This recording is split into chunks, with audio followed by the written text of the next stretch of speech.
a new animation technique that would change the industry, especially at Disney, for decades to come, and a new art style that really defines the look and the modernist look of the film. How does 101 Dalmatians stand out as an animated film in the Disney canon? And how has it, in some ways, fallen in obscurity despite it being so innovative? Hello, my name is Em, and welcome to my YouTube channel. I am currently on a journey where I am watching all Disney animated films in chronological order and ranking them on a tier list with my husband, but I also like to provide history before I get into our thoughts. So 101 Dalmatians was released on January 25th, 1961, and the film stars Rod Taylor as Pongo. Both Kate Bauer and Lisa Daniels are credited for Perdita, J. Pat O'Malley as Jasper, and he also voiced Cyril in The Wind in the Willows and Tweedledee and Tweedledum in Alice in Wonderland. Disney legend Betty Lou Gerson as Cruella, and she also provided the narration in Cinderella, which she actually went uncredited for. Jeannie Gale, the wife of the composer for the film, George Bruns, actually provides the voice for the radio singer in the film. And the film was based on the children's novel of the same name by Dottie Smith that had been published in late 1956. And by February of 1957, the novel had been brought to Walt's attention, and then the film rights were acquired on November 26, 1957. 101 Dalmatians was originally planned to be released after Sleeping Beauty was finished, within the next 2 years of the rights being gotten, but production got really super delayed with Sleeping Beauty. There were a lot of reasons, so if you want to find that out, just watch my Sleeping Beauty video, but it kind of came down to Walt being busy with Disneyland, and there was just a lot of figuring out with Sleeping Beauty and what Walt wanted it to be and what the animators wanted it to be and what basically everyone wanted Sleeping Beauty to be. And so it kind of had an identity crisis. So if you want to know more about everything with that, go check out my Sleeping Beauty video. And then because of that, that pushed back 101 Dalmatians. And this is the first Disney film to be written only by one person. And this is also the first time a complete screenplay was approved before storyboarding began. However, this wouldn't be used again until The Great Mouse Detective. And in its original screenplay, the plot followed the novel closely, but some characters were condensed and simplified. So Cruella's husband and cat were cut. Cadpig, one of the puppies, was cut. There were also two mothers in the story, Mrs., who was actually the mother of the puppies, and Perdita, who was kind of Pongo's second mate. And then they just condensed Mrs. and Perdita and named her Perdita. And actually, Dottie Smith was actually a little bit upset about this change. And in letters from between her and Walt, she expressed some disappointment in the change due to the fact that a lot of readers had connected with both Mrs. and Perdita, and she thought that readers would just not like the change. Similarly, Nanny Cook and Nanny Butler were merged together to create the character of Nanny. And there were also some name changes, but overall the changes were for plot consistency. And an original scene from the book where the two couples have simultaneous wedding ceremonies was kept, but the scene was reworked after the censor board at the time warned that having dogs perform a religious ceremony could be seen as mocking or trivializing religion or religious ceremonies. And they also kind of, in that way, you might notice that Anita and Roger do not wear wedding attire during that scene, which is kind of to not trivialize it. The original ending was written to have Roger use his newly earned money to buy Hell Hall and turn it into their Dalmatian plantation, but this was cut short in favor for the reunion. Although Walt was not as involved with other projects, he was still very present at every story meeting, and the author of the book, Dodie Smith, was very happy with the changes, saying that her story had been improved and that the designs were better than the illustrations for her book. So it seemed like the only change that she really had an issue with was the Mrs. and Perdita thing. But in my opinion, maybe this is just me, that would have just, that like, to me, like when I read that, I was like, that's a lot to figure out, especially when you have 2 Dalmatians that you're thinking about. I don't know. I just feel like it's a lot. I haven't read the book. I probably should. I do want to kind of create a series, but this will probably be a little bit from now, where I read all of the stories that Walt adapted and I kind of talk about them and I like give my opinions on them and you know, because I don't have a problem with changes. Like, I don't know. I don't have a problem. I think it's fine. But I don't know. This might be one of the most faithful that, other than maybe Lady and the Tramp, but Lady and the Tramp was a whole thing with the stories based on it. If you want to find out about that, I know I just keep self-promoting myself, but Lady and the Tramp, I have a video on that if you want to watch that too. And actors with deeper voices were deliberately cast for the dogs so that they would have more power than the human characters. I mean, like, their voices would stand out, I guess. And I actually don't know if this was the case for Lady and the Tramp. I just know that it was a contrast here. And it was a deliberate choice in this movie. Maybe it wasn't as much in Lady and the Tramp. And Lisa Daniels was originally cast as Perdita and recorded about a third of her lines before getting married and moving to New York. And so she had to be replaced by Kate Bauer. I don't know if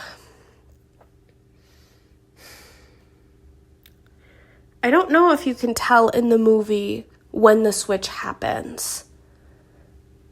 So if you can, please let me know what specific scenes are changed and when you can tell which actress is in which scene. And Lisa Davis originally read for Cruella, but then asked to read for Anita, stating that she felt she wasn't right for Cruella. And I think that Walt knew Lisa Davis because I believe she auditioned for Alice in Wonderland. But that part originally just ended up going to Catherine Beaumont. And Walt agreed to let her read for Anita, but then she landed the part after a few readings, and she also provided some of the live action reference for the character. And after Sleeping Beauty bombed, Walt was seriously considering closing the animation department, but despite this, Walt still had deep feelings about the animation department, as it was what built the company itself. And Walt started as an animator, and so I think he just had a little bit of deep feelings about it. And Xerox was used to replace the inking process, and actually Ub Iwerks, who was a longtime friend of Walt and worker with Walt, he's like one of the first people that Walt worked with in his original Laugh-O-Gram Studios, which then became the Disney Brothers, which then became Disney. So he was like, he heard about Xerox and Xerox printing. And so he was like, let's experiment. So Xerox was used to replace the inking process, and I think was used to replace some things in backgrounds as well. And it saved time and money, especially when it came to just drawing all the dogs. And so they were able to complete it in half the cost if they had to animate everything and all the dogs and everything. And with this, they could just print the dogs and whatever and print them onto the cells. And there was actually some animators who had to paint in all the dog spots. And there was even a quote by one of the animators that had to do it. If you guys know who Rolly Crump is, he basically said something like that he had to do all of them. And there was like so many spots in the film, and each of them had like, I think he said over, like some of them had over 85 spots. Like it's crazy.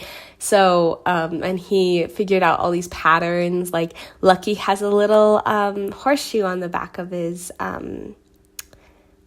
in his spots and all these things. And an animator actually said that none of the other animation studios would have done that at the time. Only Disney was like ambitious enough to sit there and tediously put spots on Dalmatians.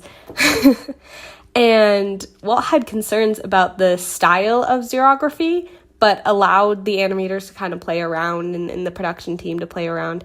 And the art direction was inspired by British cartoonist Ronald Searle.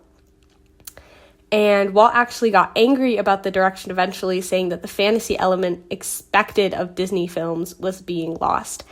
And I kind of agree. Like, this film is stand out because it's so different.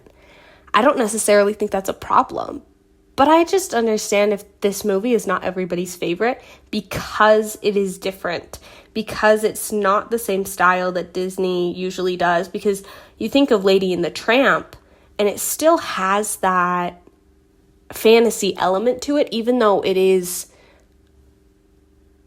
I mean, it doesn't take place in the modern day of the movie, of when the movie came out, in the way that 101 Dalmatians does. I don't know, it's interesting that I still feel like it has the fantastical elements. Maybe it's the art direction that's different, because Dumbo also takes place when it was being released, like in the 40s, but that has the fantastical element, of course, an elephant flying. But so I think that this one's different because it doesn't have fantastical elements, because this could actually happen. And I know that's crazy and being like, oh yeah, no, this could actually happen. But like, seriously though, like, it could genuinely happen, maybe, possibly. So I think in that way, and I think the art direction is different. And yeah, that could be the reason that the fantasy elements are kind of lost. And Mark Davis actually remarked about animating Cruella and with the working with the voice of Betty Lou Gerson, that he said, quote, that her voice was the greatest thing I've ever had a chance to work with. A voice like Betty Lou's gives you something to do. You get a performance going here, and if you don't take advantage of it, you're off your rocker. And I kind of love that. I think that's really cool and really fun, because think about how iconic the laugh is in 101 Dalmatians. Something that I remember is just, maybe it's me, but I remember the voice of like the ad for the DVD of 101 Dalmatians on a bunch of my DVDs that I had, ad for the DVD release, and it would have her laugh in it. And just that, I feel like that laugh is just so iconic and used in so much. It's kind of crazy. That laugh is just, ugh. And the lining of Cruella's coat is actually red to represent the devil. Ooh, the devil in her. And to help animate Cruella's car and all the cars in the movie, actually. They built a model out of cardboard and had black outlines, kind of outlining things. And to make the wheels move, they took a cloth and put wooden dowels underneath the cloth, and I believe underneath the car as well. And then placed the car, which would be suspended by a kite string, and then they put it onto the cloth, and then they pull the car along the cloth, and then they would shoot footage of it. And they also put springs in Cruella's car specifically so that it would rumble a little bit and give it that rumble effect. But I believe this is how they did all of the cars in the movie. And then they would take that footage and Xerox it and then paint over it. So they would print it out with the Xerox and onto cells, and then they would paint over that and animate over that. So what you see in the movie is actually direct footage from the model cars. And for the scene where Cruella gets stuck in the snow specifically, they covered a model hillside with sand and shot it in slow motion to simulate the snow and the dirt. Originally, it was a cost-cutting measure, but it created this realness in the movie. And if you watch those scenes, they just feel so smooth and so fluid that it just makes sense that they did this. And it's kind of revolutionary in that way. Like, they might have used this for later projects as well. Like, this is just very cool to do. I definitely know that Xerox carried over. If you look at their other films of that era, you can see the Xerox clearly. And then I think later, Xerox got to a way where you could do it without black lines. So they would Xerox in color as well. And I just think that this movie, although it goes kind of unnoticed at times, is very, very innovative in the way, and especially coming from Sleeping Beauty, which was innovative in a completely different way. It's kind of crazy. And as with all other Disney animated films, live action footage was filmed as reference. So we've been doing this since Snow White. So Mary Wickes was the model for Cruella, and Dawn Berkeley and Barbara Luddy, who had voiced Lady and Merryweather, would be models for Nanny, and Helene Stanley would be the model for Anita, as well as, I guess, her voice actress, Lisa Davis. And she and Helene Stanley had also been the model for Cinderella and Aurora. And this was the first Disney animated movie to be a non-musical. Like, yes, I know there's music in it, but it's not like you come out and you burst out in song. Roger's playing the piano, and he's a vocalist, and he's a musician. And I know that there's some songs that were planned for this that actually didn't get put in the movie. And there were actually 3 versions of Cruella de Vil composed, with the final version being written 45 minutes before a meeting with Walt. And the Canine Crunchies jingle was sung by Lucille Bliss, who actually voiced Anastasia in Cinderella. And the Sherman Brothers actually wrote a title song for 101 Dalmatians, but it did not make it in the movie. The first actual true animated movie that the Sherman Brothers would compose, I believe, would be, at least for Disney, I believe would be The Sword and the Stone, which is the next video. And when 101 Dalmatians was released, it was paired with the documentary The Horse with the Flying Tail. And it made $151 million when adjusted for inflation, and it was the first animated feature to earn more than $10 million on its initial release. So, when not adjusted for inflation, it earned more than $10 million. And it was the most popular film of the year in France, ranking 10th, still on their all-time admissions list. I believe that was as of 2024. So I believe my list was in 2024. I don't know if any changes have been made to the most popular film of the year, the most all-time movies in France, I guess. And the success pulled the animation department and the company out of their financial slump caused by the box office failure of Sleeping Beauty. So in a way, this revived the animation department. And there have been so many movies at this point that I could say that saved Disney. Like, I named Dumbo that video, the movie that saved Disney, and that's not incorrect. Dumbo did save Disney. And then I do research for Cinderella, and that movie also saved Disney because they had been doing these package films, and because of that, Disney was kind of in a slump and trying to get money, and because Cinderella, they decided to do their first single narrative, and because that, and so if you want to know more about that, you can watch my Cinderella video and also watch my Dumbo video if you want to know more about that. But then also, this is another one that saved Disney, and so I'm like, oh my goodness, why did so many movies keep saving Disney as a company? more or less, this one saved the animation department, actually.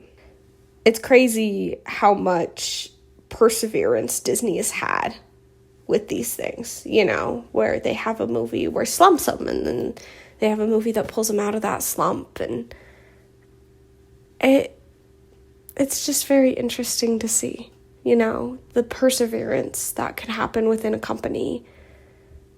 And it's sad to see how money safe Disney has been recently. And I think that's where I'll end it there for tangent reasons. However, this would not rekindle Walt's passion for the animated films, as his focus at the time was on Disneyland and the live-action films.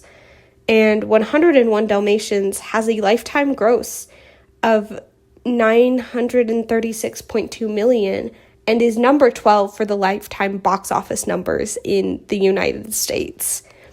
It got great acclaim upon release, with several critics saying it was the best Disney film since Snow White and the closest to a real Disney film in years. It's crazy because Walt did not work on this film much at all. He was focused on a lot of different other projects, and like I said, he was pretty disinterested in animation at this point because he had kind of poured a lot of eggs in the basket with Sleeping Beauty, and that one failed. In my opinion, for no good reason, but if you want to know more about that, again, watch my Sleeping Beauty video. And some, however, wanted more music in the film, and I agree, but also it just doesn't fit within the realism setting of the film. And in 1996, a TV series would be released based on the film as a partnership between Disney and Kellogg's. 101 Dalmatians, the series, would air from 1997 to 1998. And another series, 101 Dalmatian Street, would be aired from 2019 to 2020 and was a modern take on the old material and was loosely based on it. And the sequel, 101 Dalmatians 2, Patch's London Adventure, would be released in 2003, and I will actually cover this as part of my tier list ranking. Do I know when? Absolutely not. Check with me in anywhere from 6 months to 5 years. I have no idea how long this series is going to take. And what's interesting that I find is 101 Dalmatians, the original movie, is spelled out with the lettering of 101 Dalmatians. But all other adaptations pretty much are spelled out with the numbers. Pretty interesting. Maybe that's just me, but I feel like when we think of 101 Dalmatians, because of all the other media, we think of it as the numbers as opposed to the original title. And the live action remake was released in 1996 with the actual numbers. It was 101 Dalmatians. And then a sequel to that remake in 2000 called 102 Dalmatians.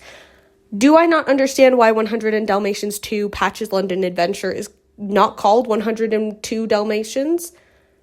No idea. Maybe it's because they still have 101 Dalmatians. I have not seen either of the live action remakes. I might make a series where I watch live action remakes. That's a whole other series. And Cruella, which is kind of like the origin story of Cruella, kind of a spin-off, like a Maleficent version of Cruella. If you've seen the movie Maleficent, I've seen Cruella. I kind of liked it. It was good. But that was released in 2021. And the characters of 101 Dalmatians cameo on House of Mouse, and Cruella actually plays a big role in Mickey's House of Villains.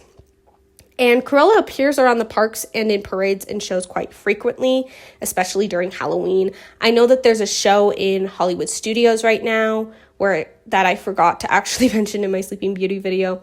That's kind of like, I don't remember what it's called, but it's like if you've seen the musical Six, but with Disney villains, that's how I've kind of heard it compared to me. So each villain will sing, maybe not sing a song. I think a few sing a song, but only But they'll kind of talk about how they were mistreated and whatever, and then you get to vote for who was the most mistreated in their story. It sounds really interesting. I'm sure there's videos about it, so check it out if you want. 101 Dalmatians has actually the most live-action adaptations of any Disney film because it has the 2 live-action movies plus Cruella. And this is the second film to take place during the period it is being developed, with the first being Dumbo. I think I mentioned that earlier. And it contains several cameos from Lady and the Tramp characters. If you look for that, there's Jock, there's Lady and Tramp, there's Peg, and there's another guy that I cannot remember his name. It's the bulldog dude. But they're kind of in the beginning of the movie, mostly in the Twilight Bark. And this is the only post-CinemaScope film that Disney has made that has still not been cropped for widescreen. Yeah, I noted that when we watched it on Disney Plus, and I couldn't really find a reason why. I don't know. If anybody knows, sound off in the comments. And that's actually all I have for history.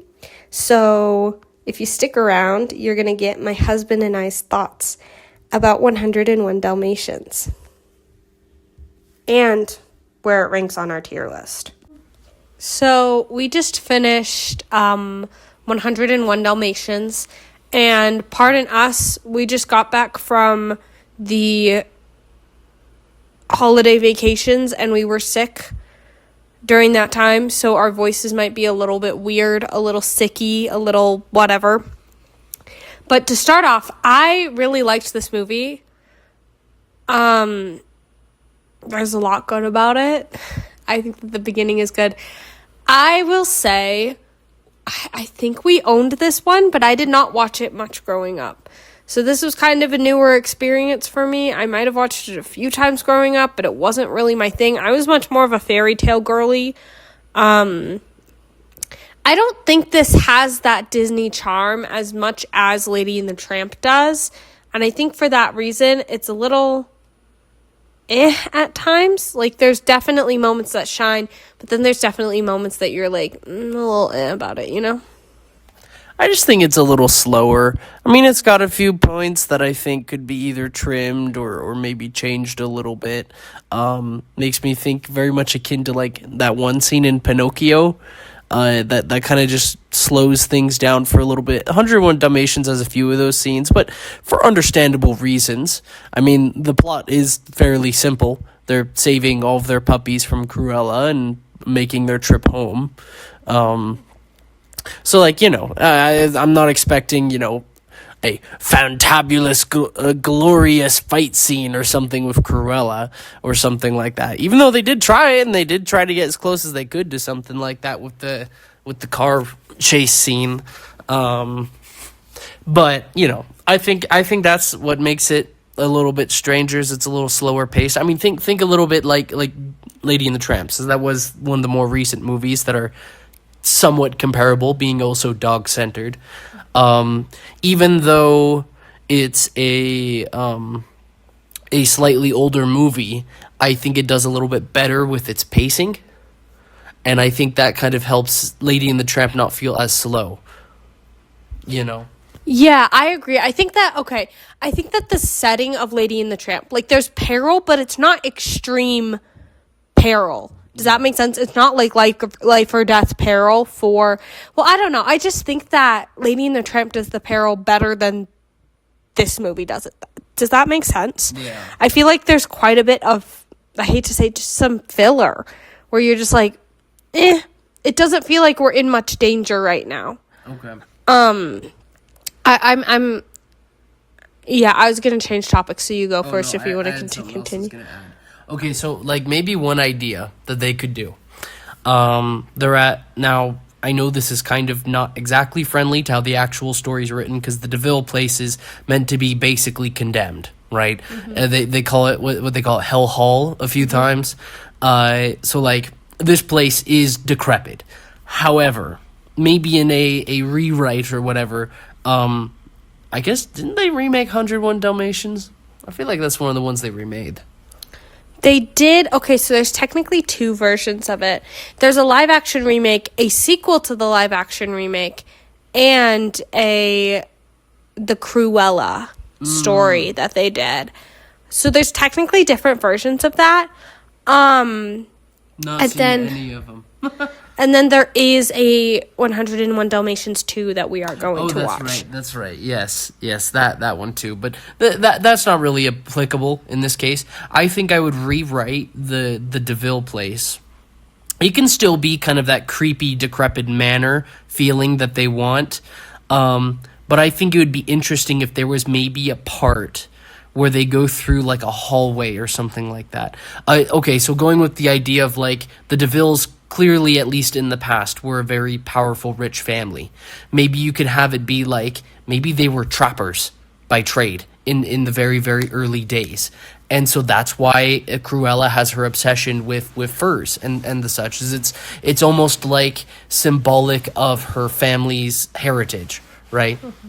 And so maybe there could be a part in in DeVille Manor that you see maybe on like display cases, a bunch of coats of different kinds of animals or whatever. It doesn't need to be anything super serious or dark or anything like that. But I think that would kind of show a little bit more than just saying, oh, they're planning to turn us into coats. Mm-hmm. You know, that would kind of show like, not only does Cruella want to turn them into coats, but she clearly has the expertise to, having learned from her own family bloodline of trappers and people whose entire careers were collecting furs. Yeah. Oh, there's so many things to talk about with this movie a little bit. There's just some thoughts that we had. But one of them is, dude, I guess I never realized until watching this, like, not as a child. Anita is supposed to be Cruella's classmate. I don't know when, because Anita looks at most mid-30s. Cruella looks at least late 40s. Yeah. So, guys, this is just like, if you ever wanted a PSA of what smoking might do to your body, there you go. Cruella and Anita are supposed to be around the same age. Yeah. Yeesh. Yeesh. In case you didn't know, because in case you haven't been with us before or watched the content before, we are very anti-smoking. Yeah. Which is weird because Roger smokes a pipe and he constantly smokes a pipe. I think part of that was just because, okay, so I think at the time when this was written, smoking wasn't really seen as a bad thing. I think a lot of Cruella's design is done on purpose to make her look scary. You know, the DeVille part of her name.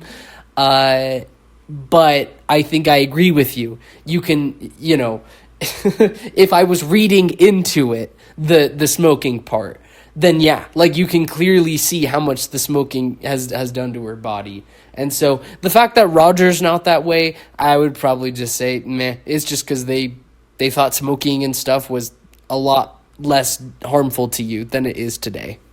So there's some things I find this interesting because I believe this is supposed to take place in somewhat of a modern time period to when they were making it. So 50s, 60s London-ish. I find it interesting that this is really the first modern Disney film, meaning it's the first one to take place modernly. Mm-hmm. Something else I noticed is it's no longer in widescreen. This one's not in widescreen, unlike the others, unlike the last two. I don't know. I'll do research. I'll figure that out. It could just be that they just haven't put the effort or money into it. It could be that Sleeping Beauty flopped, and they didn't want to take another gamble on that again. I don't know, but I find it so interesting that this is so stylistically different from Sleeping Beauty or even Lady and the Tramp.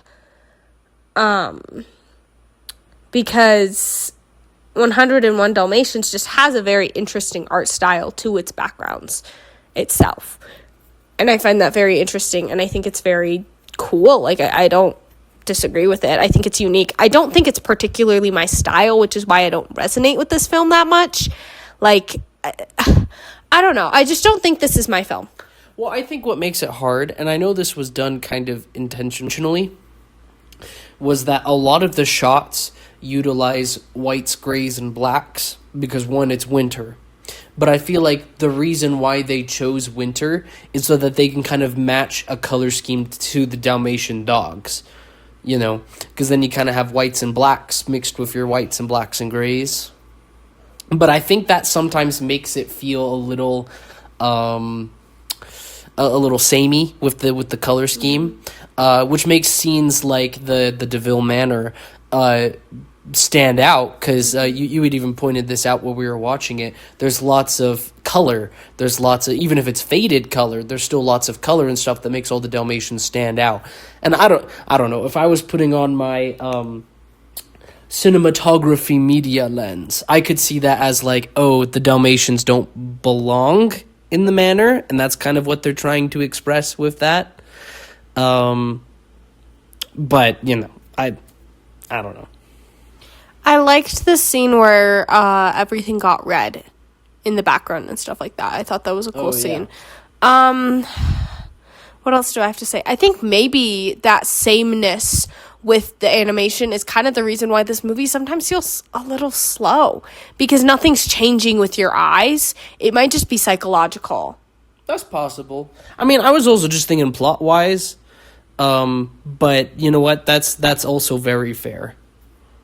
Like, even those scenes, but even then, because everything's the same and it's all winter, settings don't change that much in the chase sequences, unlike Lady and the Tramp. Like, I don't know. The other thing is Horace goes through it in this movie. Like, listen, I'm not trying to sympathize with him. He deserves everything he gets. They're both horrible. But he gets a grand piano lid snapped and crushed on him. That hurts. It normally takes 2 people to lower that thing just to be sure that you don't lower it too quickly. And smash your fingers. And nobody's fingers get smashed. Because those things are heavy. Heavy.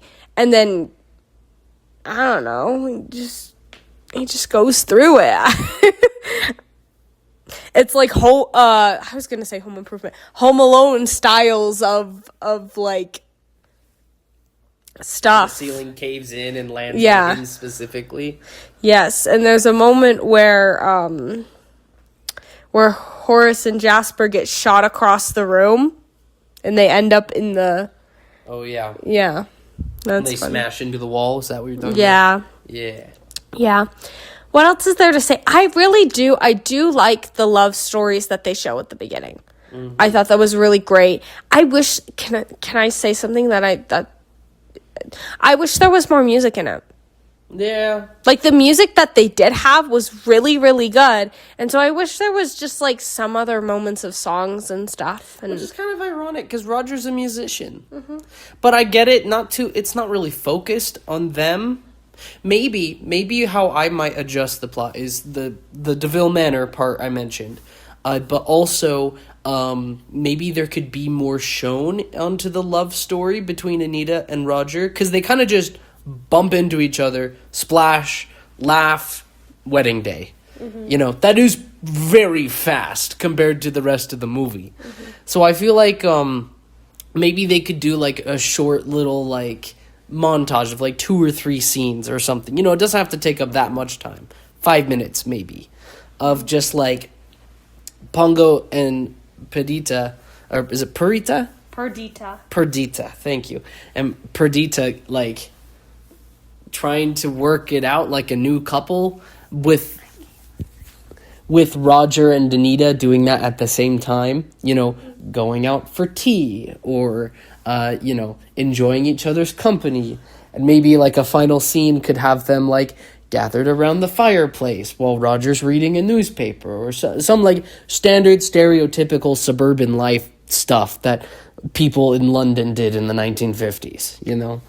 I don't know. I don't think that there was not enough time left to establishing the characters, but I think given what they allotted so much time towards, I think that they could have spent a few more minutes establishing characters. Yeah, and that kind of goes, and maybe in that part, maybe you could do something like part of their relationship. Maybe Roger actually writes one of his romances for Anita, and that could kind of fit with the song you talked about. I know most of the songs are in the beginning and in the end, so that doesn't really fix that problem, but it does at least kind of help have more music.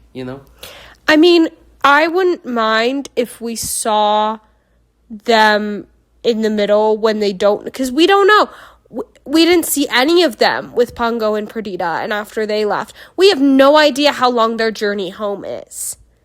Because they say the DeVille Manor, but dog, how far away is that? Because it didn't seem to me like it was that far away. And then they were going through, to me, in my mind, maybe this is just me, they were going to all of these other towns to go out of the way so that they didn't find them. Yeah. That was the impression I got. But to that I say, just go home. I don't know. Maybe I'm just underthinking this, but I'm just at that point, if you're going to go take the time to go to other cities to avoid them, go home. Because home didn't seem that far out.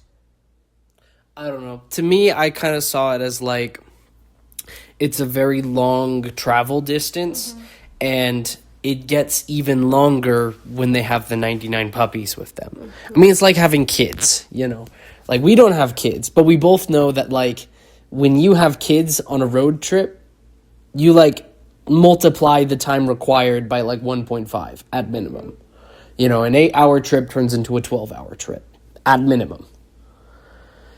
And so I feel like that was maybe kind of the case with that, in addition to trying to avoid DeVille and the two goons, the two henchmen following with her. And I feel like that kind of lengthened their time, because we do see them at least stop for sleep once. That at least happens once. I would assume maybe it probably also happened on the car ride to London, because it kind of seems like it's midday in London when they show up. But I don't know. We don't live in the UK, so we don't know what these distances look like. Yeah, anyway, is there anything else you wanted to talk about? I did have one thing, and it was just kind of something I was thinking about in my head when it comes to the animation of all the puppies. You can tell pretty clearly that a lot of the frames are copied, because you could see 4 different puppies are doing the exact same animation cycle. But I get it. I get why. Hand painting all of those, pain in the rear. So I don't blame nobody, not one bit. But I think it would be interesting to see how they did that method of because they were using animation cells at the time. Did they just trace over a bunch of them and just do something like that, or photocopy or something? I think it'd be interesting to see that. I think at this point, because I talked about it I kind of talked about it in my Sleeping Beauty video, but I think at this point they were kind of starting to use Xerox a little bit, so they might have done Xerox. Okay, that's all I had to talk about. Yeah, so since we don't have anything else to say, I don't think one scene that I felt dragged on, which I felt was the Pinocchio looking for Monstro scene of 101. Is the scene where the sergeant does not understand what's going on. That scene went on for too long to establish what it needed to be. Yeah. Yeah, I can see that. Anyway, I don't have anything else to say other than that. So, I don't know. I feel like it's a B tier. It's... The pacing problems are too much to give it anything lower than a B. But it's not okay. I wouldn't higher than B. Anything higher than B, yeah. But it's still good that I wouldn't put it any lower than B. It's a good film. I would probably say high B. High B. I think that if your kids, okay, I will say, if your kids love animals, if your kids love dogs, they're going to love this one. As somebody who's not, I don't know, it just doesn't feel very fairy tale to me. It's honestly the biggest departure I think that we've had since. But it's based on a book. Just because it's based on a book doesn't mean that it's based on a fairy tale. This one has Disney in it, like, and I know it's Disney, but it just doesn't feel as much, especially in the middle, you know? Like, it feels Disney at the beginning, it feels Disney at the end. The middle section is a big ol' whereas, like, Lady and the Tramp is clearly Disney, but kind of doing something different. You know, like Lady and the Tramp still has the Disney charm. And I appreciate them for doing something different here. I just don't think it's for me. I think it's for other people. I don't think it's for me. If your child loves dogs and loves Lady and the Tramp, I highly recommend 101 Dalmatians. True. Or if you love and you haven't seen 101 Dalmatians and you love dogs, I don't know why you haven't seen 101 Dalmatians if you love dogs. But I think it would be fun for you. I would say just, it's interesting because like 90% of the film is just the puppies running. Yeah. Well, it's like that's what's hard. That's the slow pacing. Is so much of it is just like, yes, there's a lot of fetching puppies. Yes, a lot of those puppies are traveling. And that's like a very large portion of the film. And I think we'll see, he hasn't seen this film, but I have, and I love it. I think we'll see Aristocats kind of remedy the issues that happened with 101 Dalmatians. Yeah. Because I think it reuses quite a few plot lines from it. Okay. So we'll see a little bit of remedies here. Would it be kind of like what we've talked about with Sleeping Beauty and Snow White? Yes, okay. I think a little bit, where there were clearly things that, and maybe just even some issues and some kinks. So, 101 Dalmatians is not a bad film by any means. I just don't think it's for us at all. I mean, I liked it. I thought it was good. B tier's not bad. B tier's not bad, and we'll decide exactly where it's going to go, and then I'll give my rankings with the last, for the 60s, with the last movie in the 60s. If you want to see our rankings so far, check out my last video. I should be putting it in my Sleeping Beauty video. So if you want to see our rankings so far of all the movies, check out that video. So, yeah. Do you have anything else to say? Cruella de Vil, Cruella de Vil. If she doesn't scare you, no evil thing will. Thank you so much for watching, and thank you so much for supporting me. Is I on key?